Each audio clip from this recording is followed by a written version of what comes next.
Hello, आता आपण बघूया तुला जपणार आहे या मालिकेचा एपिसोड रिव्ह्यू. कालच्या भागात आपण बघितलं की मंजिरीचा कालमुख मणी दादासाहेब ओढून घेतात. ओढताच मंजिरी त्यांना ढकलते आणि ते वरच्या फ्लोअरवरनं खाली पडतात. खाली पडताच मंजिरी ओरडते, माझा कालमुख मणी, म्हाताड्या माझा कालमुख मणी. तेव्हा मंजिरी पटकन फर्स्ट फ्लोअरवरनं खाली पळत पळत येते, बाहेर येते. दादासाहेब बाहेर खाली पडलेले असतात. मंजिरी दादासाहेबांकडे पोचणार तेवढ्यात दादासाहेब तो कालमुख मणीचा जो खडा असतो तो पटकन गिळून घेतात. तेव्हा मंजिरी ओरडते नाही. तेव्हा मंजिरी दादासाहेबाला सरळ करते आणि बोलते की माझा कालमुख मणी दे, माझा कालमुख मणी दे. दादासाहेब तो कालमुख मणी पटकन गिळतात आणि तेवढ्याच त्यांनी मान टाकून देतात. तेव्हा मंजिरी ओरडते की माझा कालमुख मणी. तेवढ्या तिथे अंबिका येते आणि अंबिका बोलते की बाबा. तेव्हा ती जोरात ओरडते की बाबा. तेवढ्यात इकडे मीराला स्वप्न पडलेलं असतं आणि मीरा पटकन जोरात उठते आणि बोलते की बाबा. तेव्हा मीरा बोलते की दादासाहेब. तेव्हा अथर्व बोलतो की मीरा काय झालं. तेव्हा मीरा काही न बोलता पटकन बाहेर पळते. अथर्वही तिच्या मागे मागे पळतो. इकडे अंबिका ओरडत असते की बाबा. मंजिरी तू बाबांना उठव बाबांना, तू काय केलं आहेस. तेव्हा मंजिरी बोलते की मी काही केलेलं नाही आहे. तेव्हा अंबिका बोलते की नाही तूच केलं आहेस, तू बाबांना उठव मंजिरी. तेवढ्यात मीरा येते आणि मीरा बोलते की दादासाहेब. तेव्हा इकडे मंजिरी दादासाहेबांना कशीबशी ओक्साबोक्षी उठवण्याचा प्रयत्न करत असते, पण अथर्वला बघून ती सावध होते. तेव्हा अथर्वही ओरडतो की बाबा. तेव्हा अंबिकाही बोलते की मीरा बाबा. तेव्हा मीरा आणि अथर्व पटकन दादासाहेबांनी जवळ येतात. तेव्हा अथर्व बोलतं की बाबा बाबा. तेव्हा मंजिरी पुन्हा नाटक करायला लागते की अथर्व बघ ना यांना काय झालं, उठत नाहीत, हे उठव ना त्यांना. तेव्हा मीरा अंबिकाकडे बघते, अंबिकाही रडत असते. तेव्हा मीराही ओरडत असते की दादासाहेब उठा ना. तेव्हा अथर्व बोलतो की हे खाली कसे पडले. तेव्हा मंजिरी बोलते मला नाही माहिती अथर्व, मी बाथरूममध्ये होते, हे बाल्कनीत होते, मला अचानक आवाज आला आणि मी बघते तर हे खाली पडले होते. तेव्हा मंजिरी मुद्दामच ओक्साबोक्षी रडत असते, नाटक करत असते. अथर्व बघ ना यांना काय झालं, अहो उठा ना हो. तेव्हा अथर्व बोलतो की मीरा ॲम्ब्युलन्सला कॉल कर. मीरा काय म्हणतो मी, ॲम्ब्युलन्सला कॉल कर. तेव्हा मीरा पटकन उठून जाते. तेव्हा मंजिरी मनात बोलते की हा म्हातारा आता काय उठणार नाही, पण याच्या पोटात माझा कालमुख मणी. मंजिरी घाई झाली तुझ्याकडून, आता भोग. तेव्हा दादासाहेब वाचत नाहीत. शेवटी सगळे दादासाहेबांजवळ बसलेले असतात. दादासाहेब तेव्हा अथर्वही रडत असतो. अथर्व बोलतो की ऐका ना बाबा, मी तुमची जागा नाही घेऊ शकत. अनन्या ते सगळे रडत असतात. मंजिरीही रडत असते, पण मंजिरीच्या मनात तेच असतं की माझा कालमुख मणी ह्या म्हातारीने गिळला आणि मरून गेला. तेव्हा वेदाही बोलते की आई सगळे असे काय रडत आहेत, काय झालं आहे आजोबांना. तेव्हा अथर्व बोलतो की वेदा बाबा आजोबा देवाघरी गेलेत. तेव्हा वेदा बोलते की काय म्हणजे अंबिकाई जिथे गेली आजोबा तिथे निघून गेले.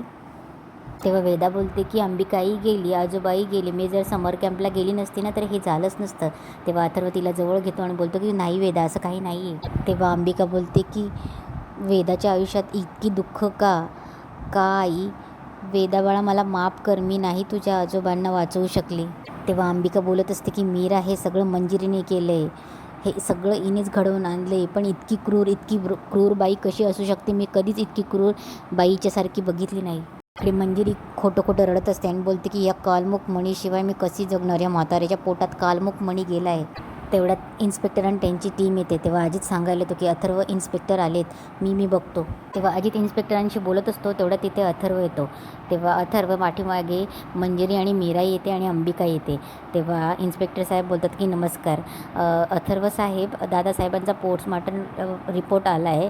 त्यांच्या डोक्याला काही दुखापत झाली आहे आणि त्यानंतर त्यांना कार्डियक अटॅकमुळे त्यांचा मृत्यू झाला आहे. तेव्हा मंजिरी शंकेने विचारते आणखी काय आढळलं का. तेव्हा इन्स्पेक्टर बोलतात की नाही. तेव्हा मंजिरी बोलते की नाही, रिपोर्टमध्ये त्यांच्या शरीरात काही आढळलं का. तेव्हा इन्स्पेक्टर बोलतात की वेगळं, तुम्हाला नक्की काय म्हणायचं आहे. तेव्हा मंजिरी आणि मीरा शंकेने बघत असते. अथर्व बोलतो की आई असं का म्हणायचं आहे तुला.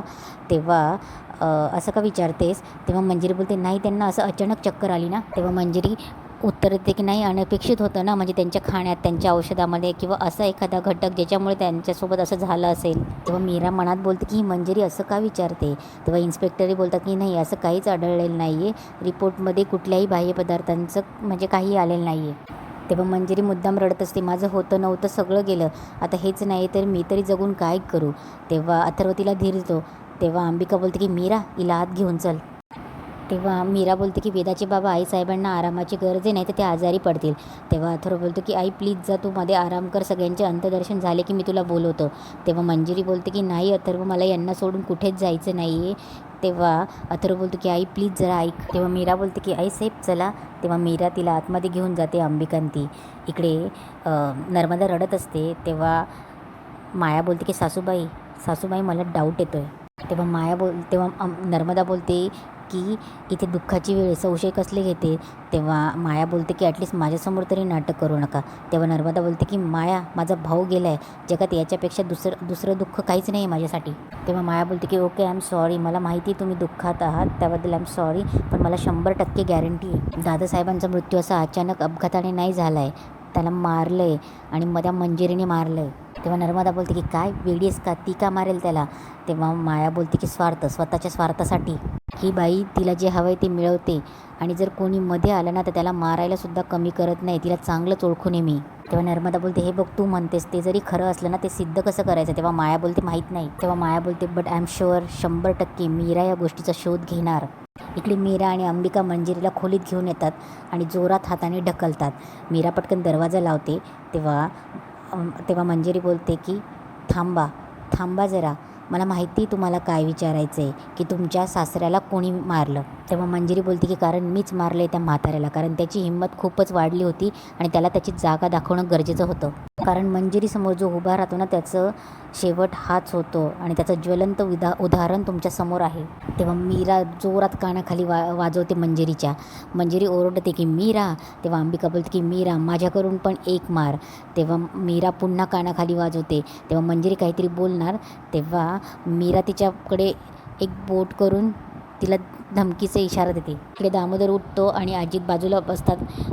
माया आणि नर्मदाला खुणावून बोलवून घेतात. तेव्हा दामोदर नर्मदाला बोलतो की बायको तुझा दादा आता गेला आहे, तुझ्या हिश्श्याचं काय ते आता बोलून घे. आणि तेव्हा नर्मदा बोलते की तुम्हाला लाजा वाटतात का, माझा दादा गेला आहे, थोडं तरी माणुसकी ठेवा. तेव्हा दामोदर बोलतो मी ठेवतो माणुसकी, पण अथर्व दाखवणार आहे का. तेव्हा अजित बोलतो की हे बघ दादासाहेब होते म्हणून आपण या घरात राहत तरी होतो. तेव्हा अजित बोलतो की आता दादासाहेबच नाही तर अथर्व ठेवणार आहे का आपल्याला या घरात. तेव्हा नर्मदा बोलते ठीक आहे, अंत्यसंस्कार होऊन जाऊ दे मग बघू काय करायचं आहे. तेव्हा अजित बोलतो की ठीक आहे, काही हार्ड अँड फास्ट नाही आहे, पण कीप दॅट युअर माइंड. इकडे मीरा बोलते की मंजिरी तू खूप मोठा गुन्हा केला आहेस, तू एक निष्पाप जीव घेऊन खूप मोठं पाप केलं आहे, तुझ्या पापाचा आता घडा भरला आहे आणि तो फुटायला सुरुवातही झाली मंजिरी. तेव्हा अंबिका बोलते तुला माहिती मंजिरी आमच्या चांगुलपणाचा अडसर आहे, ते आम्हाला तुझ्यासारखं वागू देत नाही, नाहीतर आत्ता तुझा जीव घेऊ शकतो आम्ही, पण आमचे संस्कार नाही असे, आता फक्त न्याय आणि त्या न्यायाने तुझं अस्तित्व संपणार, हे लक्षात ठेव. चल मीरा. त्या दोघी चालल्या जातात. तेव्हा मंजिरी बोलते तुम्ही आयुष्यभर न्यायाच्या गोष्टी करत बसाल पण माझं काहीच बिघडत नाही, मला आता फक्त आणि फक्त माझा कालमुख मणी हवा आहे. आणि इथेच आजचा एपिसोड संपतो. हॅलो गाईज, जर तुम्हाला एपिसोड आवडल्यास या चॅनलला लाईक, सबस्क्राईब आणि शेअर करा. धन्यवाद.